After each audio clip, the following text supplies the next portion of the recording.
भारती सहायक अध्यापिका उच्च प्राथमिक विद्यालय रनिहमा, क्षेत्र बैतालपुर देवरिया। जिला शिक्षा एवं प्रशिक्षण संस्थान रामपुर कारखाना में दिनांक 22 को 3 दिवसीय प्रशिक्षण सामाजिक विषय हेतु देशांतरण मॉड्यूल का आयोजन उच्च प्राथमिक शिक्षकों के लिए किया गया, जिसकी शुरुआत प्रार्थना एवं राष्ट्रगान के साथ हुई। प्रशिक्षण के प्रारंभ में ही परिचय सत्र चला, जिसमें सभी प्रशिक्षुओं ने अपना परिचय दिया। प्रशिक्षण की शुरुआत डायट प्रवक्ता श्री रामदास सर ने की तथा प्रशिक्षण के बारे में विस्तार से चर्चा की। सर ने नई शिक्षा नीति के बारे में समझाया व बताया कि NEP यानी नई शिक्षा नीति एक महत्वाकांक्षी कदम है, जो पुराने पैटर्न को खत्म कर नई संरचना 5-3+3+3+4 लागू करती है। नई शिक्षा नीति मूलभूत संरचना, मातृभाषा, व्यवसायिक शिक्षा को बढ़ावा देती है। श्री रामदास सर जी ने सभी प्रतिभागियों को एक पर्ची भी दिया, जिसमें नई शिक्षा नीति की 14 अनुशंसाएं लिखी हुई थी। सभी प्रतिभागियों को उन अनुशंसाओं पे अपने विचार प्रस्तुत करने थे। लगभग सभी ने अपने विचारों को व्यक्त किया, प्रस्तुत किया। पुनः सबने उन सभी 14 अनुशंसाओं को विस्तार से समझाया, जो इस प्रकार से थी। पहला है मूलभूत संरचना एवं गणना। दूसरा, मातृभाषा और स्थानीय भाषा में शिक्षण होना चाहिए। और तीसरा, एकीकृत शिक्षा। चयन में लचीलापन होना बहुत आवश्यक है। और शिक्षा का संरचना ढांचा 5+3+3+4 की हो। मूल्यांकन प्रणाली में भी सुधार की जरूरत है और व्यवसायिक शिक्षा पे बल दिया जाए और डिजिटल शिक्षा को बढ़ावा दिया जाए। मूल्यबोध अर्थात नैतिक मूल्यों का ज्ञान बच्चों में कराया जाए। समावेशी शिक्षा भी होना चाहिए।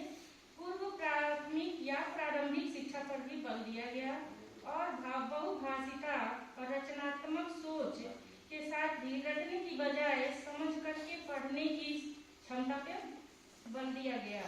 इन सभी बिंदुओं पर सर के द्वारा विस्तार पूर्वक समझाया गया तथा देशांतरण मॉड्यूल की इसी चर्चा के साथ लंच ब्रेक हुआ और सभी प्रशिक्षुओं ने गर्मा गर्म भोजन का आनंद लिया।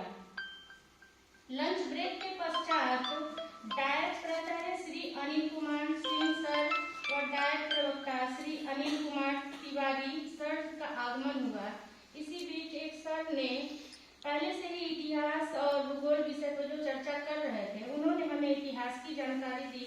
इतिहास को जानने के लिए हमें उसके स्रोतों, इतिहास कितने भाग होते हैं, इतिहास करने की कौन सी शिक्षण विधियां होती हैं और इतिहास को जानने के लिए महापुरुषों की जीवन गाथाओं को जानना, इतिहास जानने के स्रोतों के बारे में विस्तार से हमें बताया।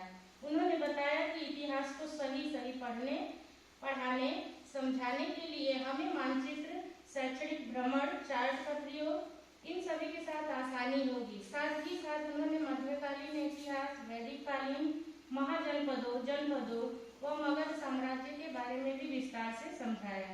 सामाजिक विषय को रुचिकर बनाने के लिए हमें निम्नलिखित बातें बताई, जैसे कि शैक्षणिक भ्रमण और राजा के परिवार से संबंधित परिवार वृक्ष, स्थानीय स्थानों से जोड़ करके चीजों की जानकारी देना, राष्ट्रीय इमारतों का संरक्षण के साथ साथ अपने आसपास की चीजों का भी संरक्षण करना, जैसे कि हमारा विद्यालय परिसर। कहानी व कविता के माध्यम से बच्चों को आसानी से और सरलता से समझाया जा सकता है। और अंत में डायट प्राचार्य सर द्वारा गेमिफिकेशन पर भी चर्चा की गई और यह समझाया गया कि गेमिफिकेशन वह एक ऐसी विधि है जिसमें किसी प्रकरण को बड़े ही मजेदार खेल बना करके बच्चों को प्रकरण से जोड़ा जा सकता है, जिसमें उन्हें कुछ अंक दिया जा सकता है और पुरस्कार दे करके बच्चों में उत्साह और जुड़ाव उत्पन्न किया जा सकता है, जिससे बच्चे स्वतः ही प्रकरण से जुड़ जाएं।